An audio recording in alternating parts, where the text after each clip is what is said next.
Around 7 kilometres southeast of Heraklion, on the Greek island of Crete, is the Palace of Knossos, the largest of all the Minoan palaces.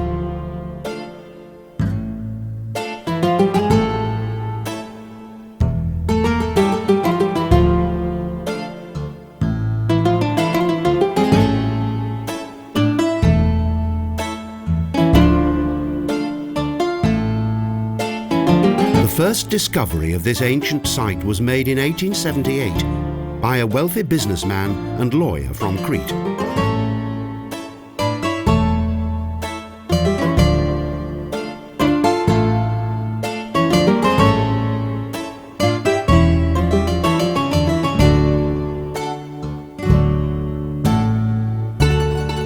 As parts of the palace have been rebuilt, its former splendour makes a visit to Knossós even more worthwhile.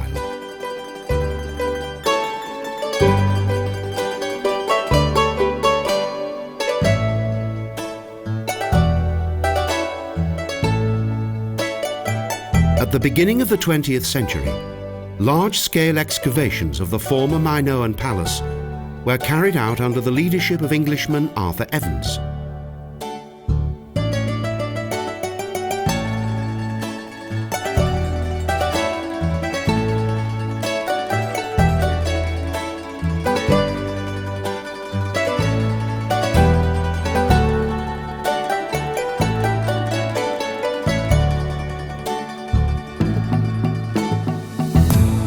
In just 3 years, Evans and his team of archaeologists excavated an area of almost 20,000 square meters. However, the hasty progress of this work has not been without criticism.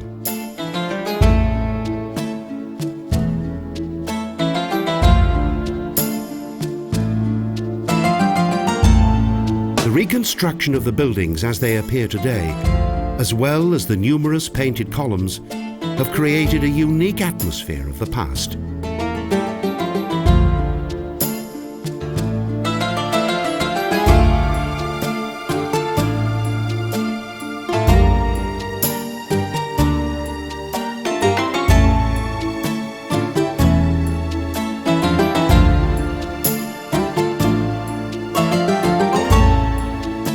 Following the palace's reconstruction, there was much outcry from many of the world's archaeologists because Evans's excavations had not been fully documented.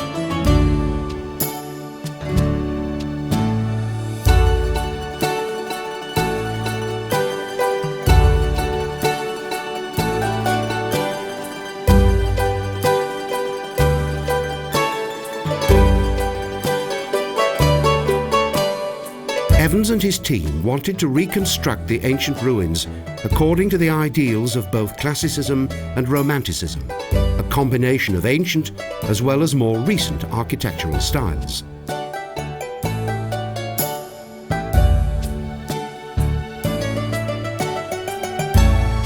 Toward the beginning of the 20th century, French artists were commissioned to reproduce the original frescoes and wall paintings contained in the Heraklion Museum for the Palace of Knossos.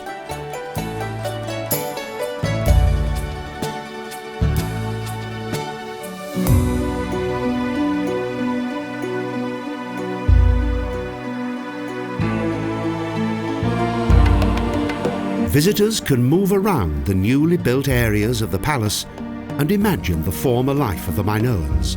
The beautiful amphories in the royal storage rooms, the magazines, have been particularly well preserved.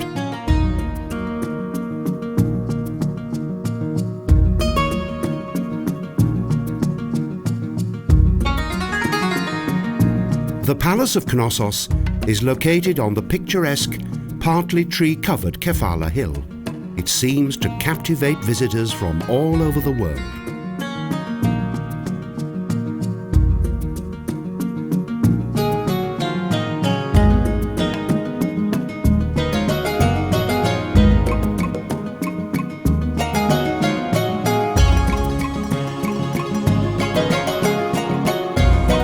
In steel and concrete, some of the buildings have been almost fully restored, which adds a fascinating contrast to the remaining unrestored areas of the palace.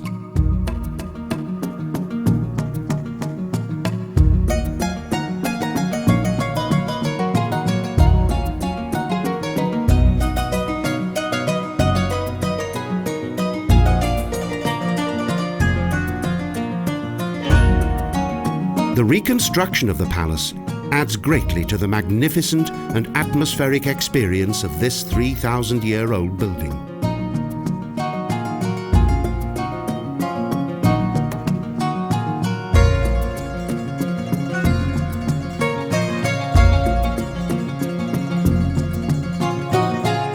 As with other Minoan palaces in Phaistos and Malia, around 1700 BC, the first palace in Knossos was destroyed by a devastating earthquake.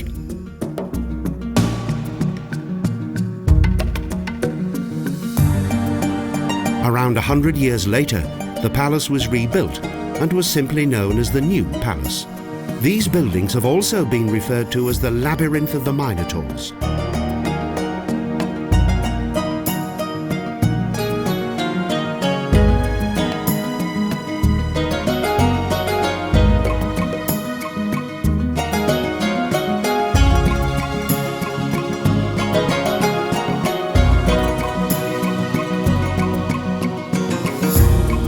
Almost all of the palace's 1,200 rooms and splendid inner courtyards are asymmetrical, which is in contrast to the subsequent ancient Greek epochs of strict symmetrical architecture.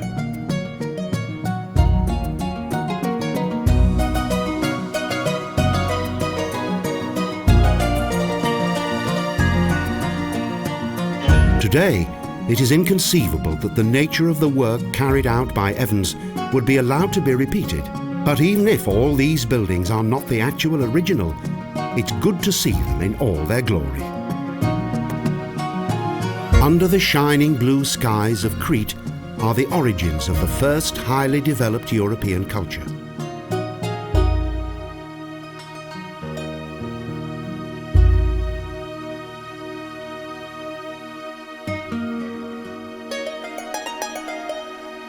During its golden years around 1500 BC, a large pulsating town with approximately 10,000 inhabitants evolved around the Palace of Knossos.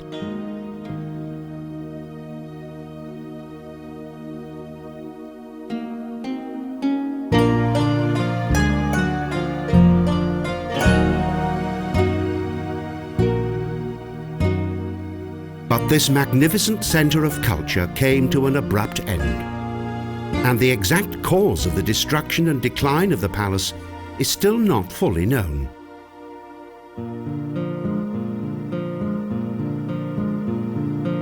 Much of the detail and history that relates to the ancient Minoan civilization is still an unsolved mystery.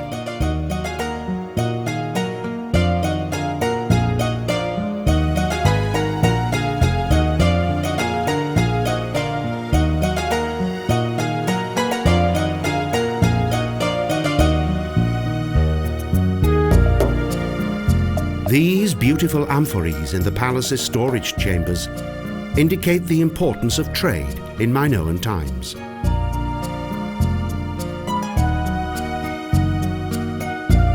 But if the legendary Minotaurs actually resided in the Palace of Knossos, it is yet to be confirmed by the world of archaeology.